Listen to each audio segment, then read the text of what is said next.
teach you chapter 5 in history. The name is When People Rebel in 1857 and After. Policies in the people. Now, in the previous chapter, you looked at the policies of East India Company and the effect they had on different people. तो पिछले chapter में आपने पढ़ा था कि जो policies थी British की, उसने जो डिफरेंट सेक्शन ऑफ सोसाइटी है इंडिया में, जैसे kings, queens, landlord, tribal, soldiers है, उनको किस तरीके से उन्होंने इफेक्ट किया. Now we move to next paragraph. Nawab lose their power. Mid 18th century में जो नवाब राजाज थे, उनकी जो पावर थी वो ख़त्म होने लगी, क्योंकि जो ब्रिटिशर्स थे उन्होंने फिर उन्हें कंट्रोल करने लगे. उन्होंने रेजिडेंट्स उनके कोर्ट में रखने शुरू कर दिए जो किंग पे नज़र रखते थे. इसके अलावा many ruling families try to negotiate with the company. तो कुछ रूलिंग फैमिलीज थी वो निगोशिएट करना चाहती थी कंपनी से. जैसे रानी लक्ष्मीबाई है, वो चाहती थी कि उसका जो अडॉप्टेड सन है उसको उसके फादर के डेथ के बाद उसको किंगडम को रूल करने दिया जाए. इसी तरह नाना साहिब जो अडॉप्टेड सन बाजीराव के, वो भी चाहते थे कि जो उनको जो पेंशन मिलती है उनके फादर की डेथ का पेंशन मिले. But the company turned down these pleas. Awadh was one of the territories to be annexed. जो अवध थी उसको भी फिर गवर्नर जनरल डलहौजी ने 1856 में उसको भी अपने कब्जे में ले लिया. ना अब जो कंपनी थी वो चाहते थे कि जो मुगल डायनेस्टी है उसका एंड हो जाए. तो जो गवर्नर जनरल डलहौजी थे 1849 में उन्होंने डिक्लेयर किया कि जो बहादुर शाह है उसकी डेथ के बाद जो उसकी फैमिली होगी वो रेड फोर्ट से उसकी जो फैमिली है उसको रेड फोर्ट से बाहर जगह दी जाएगी जहाँ वो पे रहेंगे, जो वहाँ पे रहेंगे. इसके अलावा बहादुर शाह की डेथ के बाद कोई भी राजा नहीं बनेगा. Now we move to next paragraph. Suppose in the countryside peasants had to pay higher taxes to the British. तो गांव साइड में जो फार्मर्स थे उनको ब्रिटिश को ज़्यादा टैक्स देने पड़ते थे. तो वो टैक्स देने के लिए उनको मनी लैंडर से उधार लेना पड़ता था. तो मनी लैंडर बहुत high rate of interest charge करते थे. तो जो वापस नहीं दे पाते थे वो इंटरेस्ट को या पैसों को, तो फिर जो लैंड होता था वो उनको मनी लैंडर को देना पड़ता था. तो दे लॉस द लैंड. इसी तरह जो सेपोइज थे they were not happy about their payment. जब सेपोइज जो ब्रिटिश आर्मी में सर्विस करते थे उनको पेमेंट ज़्यादा नहीं दी जाती थी. इसके अलावा उनको अलाउंसेस से भी खुश नहीं थे, अपनी terms and conditions of service से भी खुश नहीं थे. इसके अलावा जो ब्रिटिशर्स थे वो जो इंडियन सेपोइज थे उनकी जो रिलीजियस बिलीव्स थे उनको बहुत हर्ट करते थे. So now we move to next page. Responses to reforms. The British believe that Indian society had to be reform. तो ब्रिटिशर्स सोचते थे कि जो इंडियन सोसाइटी है उसको रिफॉर्म करना, चेंज करना ज़रूरी है, उसको सुधार करना ज़रूरी है. तो लॉज पास किए उन्होंने. सबसे पहले सती को बैन किया कि उन्होंने. फिर इंग्लिश एजुकेशन यहाँ पे स्टार्ट की और 1830 में उन्होंने यहाँ पे 1850 में उन्होंने नया लॉ पास किया जिसमें अगर जो इंडियंस जो कन्वर्ट करते थे अपने को क्रिश्चियनिटी में they were allowed to inherit the property. तो इस तरीके से जो लोग थे उन्हें ऐसा लगा कि ये हमारा जो रिलीजन है उसको डिस्ट्रॉय कर रहे हैं. Now we move to next paragraph. Britain becomes a popular rebellion. Though struggles between rulers and ruled are not unusual, sometimes such struggles become quite widespread as popular resistance so that the power of state breaks down.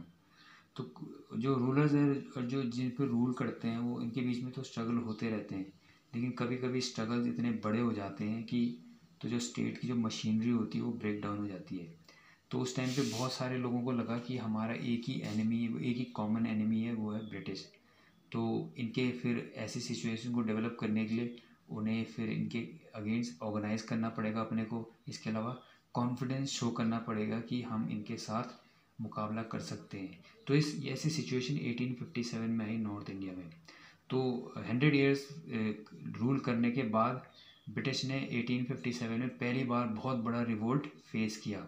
तो इतना बड़ा revolt था कि उसकी जो presence थी वहाँ पे वो भी खतरे में आ गई थी इंडिया में. तो जो मेरठ में जो सिपोइज थे तो उन्होंने अलग अलग जगहों पे उन्होंने फिर म्यूटिनी शुरू कर दी. I mean to say that वो अपने जो ऑफिसर्स थे उनकी बात माननी बंद कर दी उन्होंने. इसके अलावा हॉर सोसाइटी के जो हॉर लोग थे they also join them. Now we move to next page. From Meerut to Delhi on 29 March 1857 Mangal Pandey was hang to death for attacking his officers. तो जो मंगल पांडे था 1857 को उसको फांसी लगा दी गई क्योंकि उसने अपने ऑफिसर को मार दिया था, क्योंकि उसका ऑफिसर उसको एनफील्ड राइफल यूज़ करने के लिए फोर्स कर रहा था। Some days later some sepoys of the regiment at Meerut refuse to do the army drill. तो जो कुछ सिपॉइज थे मेरठ में, जो सोल्जर्स थे, उन्होंने भी जो एनफील्ड राइफल का यूज़ करने को मना कर दिया, क्योंकि it was believed at that time कि जो एनफील्ड राइफल की जो बुलेट है it is covered with the fat of cow and pig. तो इस चक्कर में फिर जो ब्रिटिशर्स थे इन्होंने इनको अपनी सर्विस से निकाल दिया और उनको 10 ईयर्स की सज़ा दे दी, प्रिजन में सज़ा दे दी। Now the response of other Indian soldiers in Meerut was quite extraordinary.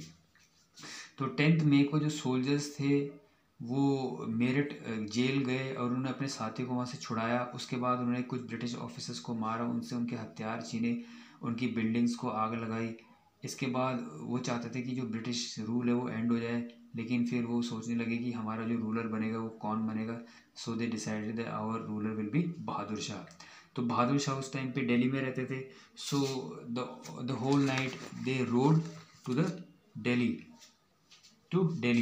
तो नेक्स्ट मॉर्निंग जो दिल्ली पहुँचे तो जो वहाँ पे जो रेजिमेंट दिल्ली में जो रेजिमेंट थी दे ऑल्सो ज्वाइन देम। तो उन्होंने वहाँ पे भी ऐसे ही किया, उन्होंने ब्रिटिश ऑफिसर्स को मारा, उनकी हथियार छीने, उन्होंने उनकी बिल्डिंग्स को आग लगा दी। इसके बाद उन्होंने रेड फोर्ट में आए, रेड फोर्ट को घेर लिया। रेड फोर्ट में फिर वो जिद करने लगे कि they wanted to meet Bahadur Shah, लेकिन बहादुर शाह अब काफ़ी एजेड हो चुके थे, ओल्ड हो चुके थे, वो ब्रिटिश को चैलेंज नहीं कर सकते थे। तो पहले तो उन्होंने मना किया, लेकिन जब इन्होंने इंसिस्ट किया, व्हेन द सोल्जर इंसिस्टेड, तो बहादुर शाह ने उन्होंने बात मान ली उनकी। इसके बाद बहादुर शाह ने सबको लेटर लिखी, सारे जो किंग्स हैं, रूलर्स थे इंडिया में, उनको चिट्ठी लिखी कि आप एक कॉन्फेडरेशन बनाओ to fight against the British. जो रूलर्स जो different parts of the country में थे दे बिकेम वेरी हैप्पी। उन्होंने सोचा now we will be able to rule the kingdom under Bahadur Shah. Now we move to next paragraph. The rebellion spreads. Regiment after regiment mutinied and took off to join other troops at Noodle Point.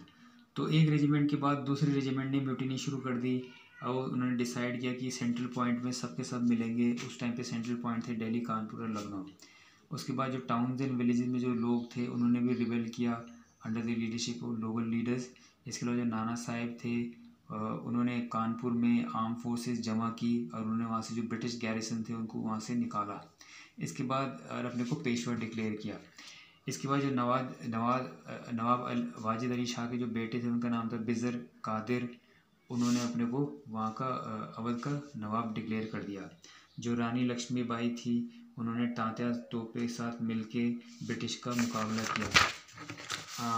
रानी अवंतीबाई ने 4000 soldiers की army बनाई to fight against the British.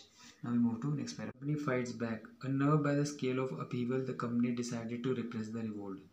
तो जो scale of revolt था उससे बिना घबराए company ने डिसाइड किया कि इसको पूरी पावर से इसको कंट्रोल करेंगे वो। It brought reinforcement from England. तो उन्होंने इंग्लैंड से एडिशनल सोल्जर्स मंगाए, नए लॉज पास किए ताकि जो रिबल्स थे उनको कन्विक्ट किया जाए, उनको सज़ा दी जाए। इसके अलावा उन्होंने दिल्ली को फिर सितंबर में 1857 में उसको रिकैप्चर कर लिया। जो मुग़ल एम्पर था उस पर उन्होंने मुकदमा चलाया और उसको फिर रंगून जेल में भेज दिया जहाँ उसकी कुछ टाइम बाद डेथ हो गई। Now the recapture of Delhi did not mean that the rebellion died down after that. तो जो दिल्ली को जब इन्होंने कब्जा किया था ब्रिटिश ने, इसका मतलब ये नहीं हुआ कि वो रेबेलियन ख़त्म हो गया था। उन्हें पूरे रेबेलियन को, रिवोल्ट को 2 साल लगे इसको पूरा कंट्रोल करने में। उसके बाद लखनऊ उन्होंने अपने कब्ज़े में ले लिया 1858 में। रानी लक्ष्मीबाई को उन्होंने डिफ़ीट किया, फिर उसके बाद वो मारी गई उनके हाथों। इसी तरह से रानी अवंतीबाई भी है, वो भी उनके हाथों मारी गई। लेकिन जो तांत्या तोपे थे वो जंगल में स्केप हो गए, लेकिन जब बाद में पकड़े गए तो उनको फिर उन्होंने फांसी लगा दी थी।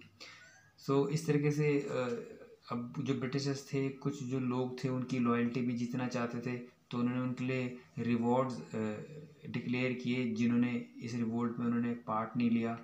इसके अलावा जिन्होंने उनके साथ रिबेल किया और जिन्होंने किसी ऑफिसर को मारा नहीं, किसी ब्रिटिशर्स को मारे नहीं, उन्होंने उनको कहा कि उनको वो सज़ा नहीं देंगे, लेकिन एक्चुअली में उन्होंने कई लोगों को वहाँ पे बाद में फांसी लगाई। So now we move to next page. Control the revolt, they introduced important changes. The first was the British passed a new act in 1858 and transferred the power of the East India Company to the British Crown.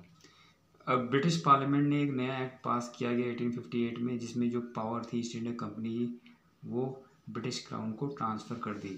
Now move to next page. All the ruling chiefs of the country were assured that their territory would never be annexed. तो जो उस time पे जो ruling chiefs थे India के, उनको ये कहा गया कि उनकी आगे टेरिटरी को कब्जे में नहीं किया जाएगा। It was decided the proportion of Indian soldiers in the army would be reduce. ये भी डिसाइड किया गया जो इंडियन सोल्जर्स थे उनको कम किया जाएगा और जो यूरोपियन सोल्जर्स उनको आर्मी में बढ़ाया जाएगा। The land and property of Muslim were confiscated. तो जो उनकी जो प्रॉपर्टी थी मुस्लिम्स की, उसको उन्होंने कैप्चर किया क्योंकि they did not trust Muslims. The British decide to respect the religion of the people of India. तो ब्रिटिश ने डिसाइड किया कि अब वो इंडियंस की जो रिलीजन है उनकी रिस्पेक्ट करेंगे। Policies were made to protect landlords and zamindar and give them security of rights over the land. तो पॉलिसीज़ बनाई गई ताकि जो लैंडलॉर्ड्स ज़मींदार हैं उनको उनके लैंड के राइट्स दिए जाएं। So this is my chapter. Thank you.